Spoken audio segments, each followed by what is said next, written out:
Assalamualaikum warahmatullahi wabarakatuh. Salam rahayu rahayu teman-teman. Saya masih berharap kita dalam keadaan baik-baik saja teman-teman, sehat walafiat, rezeki lancar, dan kita bisa mempersiapkan diri untuk selalu belajar demi perubahan yang lebih baik untuk masa depan kita teman-teman. Di video kali ini saya ingin mengajak kepada teman-teman untuk bersama-sama menyelami cerita-cerita bersejarah, terutama cerita sejarah Nusantara ini teman-teman. Untuk itu teman-teman jangan ragu-ragu untuk selalu berinteraksi dengan Bang Heru melalui kolom komentar. Jangan lupa juga untuk like, share, dan subscribe video ini. Teman-teman, di video kali ini kita akan membahas tentang Mahapatih Gajah Mada dan peranannya di Majapahit. Dari seorang kepala pasukan Bayangkari ataupun bekal Gajah Mada setelah melakukan penyelamatan terhadap Prabu Jayanegara atas pemberontakan Putih, itu kemudian diangkat menjadi patih di Daha. Patih di Kahuripan. 2 tahun kemudian diangkat menjadi patih di Daha atau Kediri. Teman-teman, setelah melakukan jasa besar terhadap Majapahit dengan memadamkan pemberontakan di Sadeng dan juga Keteng, itu kemudian Mahapatih Gajah Mada diangkat menjadi Patih Mangkubumi atau Mahapatih Gajah Mada. Disinilah peran utama dari Mahapatih Gajah Mada dalam perluasan dan pembangunan Majapahit dimulai dengan simbol ataupun dengan sumpahnya yang kita kenal sebagai Sumpah Palapa ketika dilantik menjadi Mahapatih oleh raja ketiga dari Majapahit, yaitu Tribhuwana Tunggadewi. Sumpah Palapa itu adalah sumpah yang diucapkan oleh Gajah Mada ketika dilantik menjadi patih. Itu bisa dikatakan bahwa Sumpah Palapa itu adalah janji atau janji yang diucapkan oleh Gajah Mada sebagai kinerja selama Mahapatih Gajah Mada menjabat sebagai patih. Jadi kurang lebih isi dari Sumpah Palapa itu adalah untuk mempersatukan Nusantara ini dalam satu kedaulatan di bawah Panji Majapahit, teman-teman. Kalau kita perhatikan sejarah Singasari, yaitu pada masa Prabu Kartanegara, terutama dengan ekspansi atau ekspedisi Pamalayunya, itu Prabu Kartanegara itu mempunyai misi untuk mempersatukan Nusantara dalam membuat kedaulatan di bawah Panji Singasari, teman-teman. Dan ini sama persis dengan apa yang dilakukan Gajah Mada, yaitu mempersatukan Nusantara itu dalam Panji Majapahit.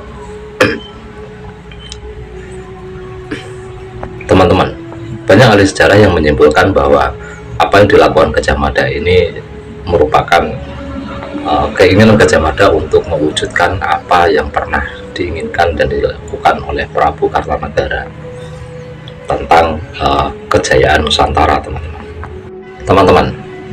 Ketika zaman Kartanegara itu Gajah Mada itu belum lahir, teman-teman. Oleh karena itu ada seseorang yang memberitahukan tentang visi misi dari Gajah Mada, dari Prabu Kartanegara. Orang itu tidak lain adalah putri dari Prabu Kartanegara sendiri, yaitu Gayatri, teman-teman, yang merupakan istri dari Raden Wijaya, pendiri Majapahit, yang juga ibu tiri dari Prabu Jayanegara, Raja Majapahit kedua. Dan kemudian setelah Prabu Jayanegara itu meninggal, digantikan oleh Tribhuwana Tunggadewi atau Dyah Gitarja, yang sebenarnya yang berhak untuk memangku atau menduduki tahta Majapahit itu adalah Gayatri sendiri, tetapi Gayatri diserahkan kepada putrinya, yaitu Tribhuwana Tunggadewi.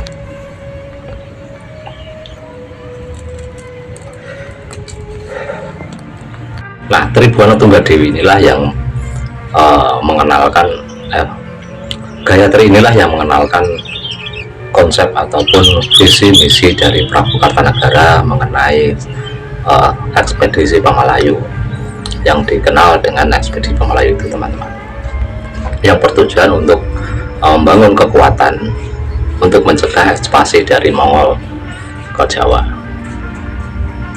Karena itu Gajah Mada dalam menjalankan visi misinya itu belajar banyak dengan Gayatri dan juga mempelajari sistem ataupun cara-cara pemerintahan yang dilakukan oleh Prabu Kartanagara, teman-teman. Untuk itulah sebagai penghargaan terhadap Prabu Kartanagara itu Gajah Mada itu selalu berbakti kepada Prabu Kartanagara dan juga Gayatri, teman-teman, karena pewaris sah dari Kartanagara itu adalah Gayatri. Untuk itulah yang selalu mengingatkan kepada Hayam Wuruk tentang bakti terhadap Gayatri ketika 12 tahun meninggalnya Gayatri. Itu Gajah Mada mengingatkan untuk tidak melupakan kewajibannya memberi serada kepada Gayatri dan juga leluhurnya yang lain, teman-teman. Di dalam pemerintahan Kartanagara itu dilihat hal yang paling diutamakan dalam pemerintahan itu adalah kestabilitasan, yaitu menjaga stabilitas di bidang keamanan dan juga ekonomi serta ketentraman rakyatnya, teman-teman. Dengan kestabilitasan ini maka Majapahit itu bisa berkembang dengan pesat, bisa menjadi sebuah kemaharajaan. Selain Gajah Mada berhasil membangun kestabilan atau stabilitas di Majapahit, karakter Gajah Mada ini juga sangat menarik sekali, teman-teman. Ini adalah salah satu kunci keberhasilan Gajah Mada, teman-teman. Karakter pertama yang dimiliki oleh Gajah Mada itu adalah bijaksana. Yang kedua itu adalah berbakti kepada negara. Dan yang ketiga ini adalah teguh dan tangkas, teman-teman. Karena memang Gajah Mada itu seorang militer, maka dia harus teguh dan tangkas. Tapi yang lain adalah Gajah Mada itu pembawaannya tenang tapi tegas dan berwibawa. Yang terakhir, yang kelima, itu adalah karakter dari Gajah Mada itu adalah sebagai tangan kanan raja untuk menjalankan roda pemerintahan. Mahapati Gajah Mada ini juga merupakan sosok yang cerdik tetapi cerdas, teman-teman. Ibarat kata bisa digambarkan sebagai cerdik bagaikan ular dan tulus seperti merpati. Teman-teman, itulah sedikit cerita sejarah yang bisa saya sampaikan di video kali ini. Mudah-mudahan bermanfaat tentang cerita tokoh Gajah Mada yang menjadi pilar kejayaan Nusantara di masa lalu, teman. Sampai jumpa di video yang akan datang. Jangan lupa untuk aktifkan loncengnya agar tidak ketinggalan video-video selanjutnya. Terima kasih. Wassalamualaikum warahmatullahi wabarakatuh. Salam rahayu, rahayu, rahayu.